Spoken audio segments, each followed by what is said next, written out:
आं आंनि BPF हान्जानि दैदेनगिरि माखासे टीमखौ लानानै मानगोनां माने बरपेटा हत्रनि हत्राधिकार बिथाङा हरखाब बे संसारखौ नागारनानै थांनाय खौरांखौ मोननानै आं दिनै बिथांनो जोबथा माने आंनि मानखौ बावनो थाखाय थांदों।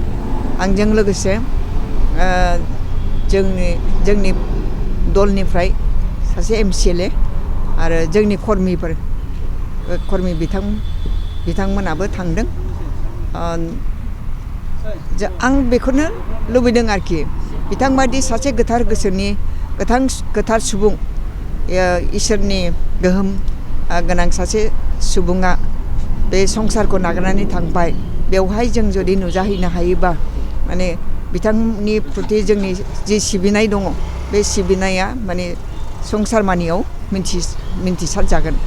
जे बर' हारियाबो जे माने हत्रनि हत्राधिकार बिथांमोना जों साफ्रोमबो मोनफ्रोमबो समाजनि थाखाय माने खुलुमजाथाव मान होजाथाव सिबिजाथाव बे बाथ्राया माने गोसारथों आरो जोंनि गेजेराव खौसेथिया थाथों।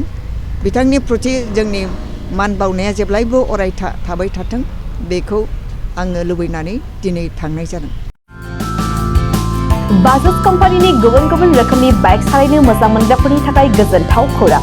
अदालगुरि जिल्ला रौथायाव थानाय ब्रह्म अट'मबाइल्स बाजाज शोरूमआ लाबोदों नोंथांनो खालि फुजानि दामाका स्पेशेल अफार।